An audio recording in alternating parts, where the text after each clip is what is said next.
Hello friends, welcome to our cooking channel Bharti Creation. સવારમાં 10 થી 15 મિનિટમાં બનાવી શકાય તેવો ટેસ્ટી અને ચટપટો સોજીનો નવો જ નાસ્તો. તો ચાલો બનાવીએ.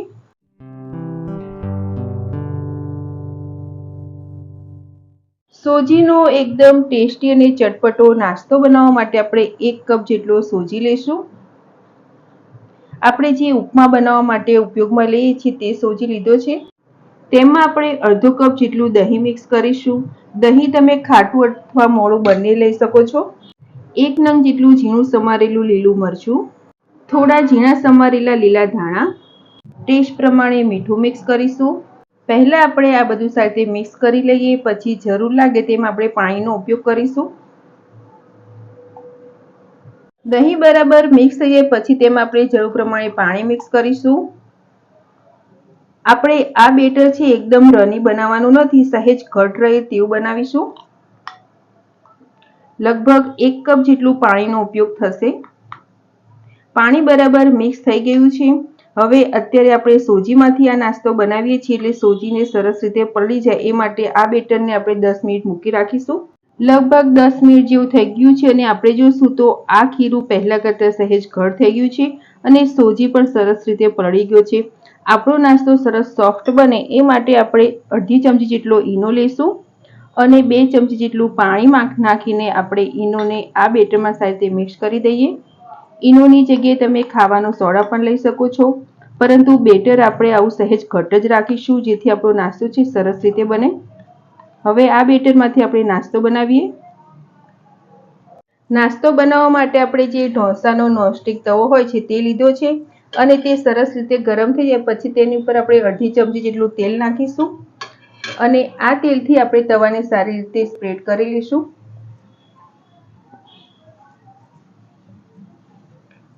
પછી જે આપણે બેટર બનાવ્યું છે તેમાંથી આપણે અડધી ચમચી જેટલું બેટર નાખીશું.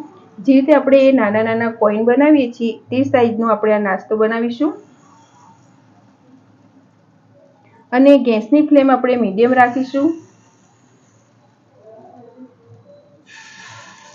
1 કે 2 મિનિટ જેવું થશે પછી આપણે જોઈશું તો ઉપરથી સરસ એવા ડ્રાય થઈ જશે.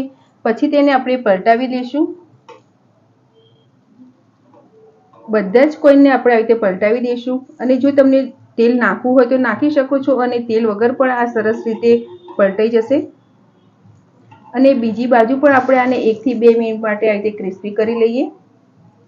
2 મિનિટ જેવું થઈ ગયું છે અને હવે આપણે બીજી સાઈડ જોશું તો પણ સરસ રીતે ક્રિસ્પી થઈ જશે. તો હવે આ બધા જ કોઈનને હવે એક પ્લેટમાં કાઢી લઈશું અને જે આપણે બીજું બેટર છે તેમાંથી પણ આપણે આ બધી નાના નાના કોઈન બનાવી લઈએ. જે આપણે બેટર બનાવેલું હતું તેમાંથી આપણે બધો જ નાસ્તો તૈયાર કરી લીધો છે. હવે આ નાસ્તાને ચટપટો અને ટેસ્ટી બનાવવા માટે આપણે અમુક વેજીટેબલથી આનો વઘાર કરીશું. નાસ્તાનો વઘાર કરવા માટે આપણે એક પેન લીધું છે અને તેમાં આપણે 2 ચમચી જેટલું તેલ લઈશું અને તેલને આપણે સહેજ ગરમ થવા દઈએ. તેલ સહેજ ગરમ થાય પછી તેમાં આપણે અડધી ચમચી જેટલી રાઈ લઈશું.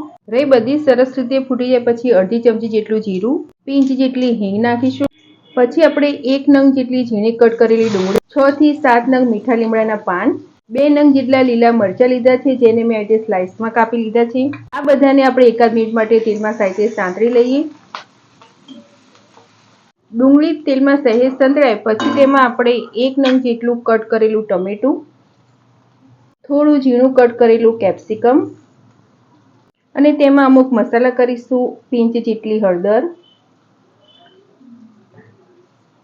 અડધી ચમચી જેટલું લાલ મરચું પાવડર, સહેજ ટેસ્ટ પ્રમાણે મીઠું. અત્યારે જે આપણે વેજીટેબલ લીધા છે તે પૂરતું જ મીઠું નાખીશું અને અડધી ચમચી જેટલો પાઉંભાજી મસાલો નાખીશું.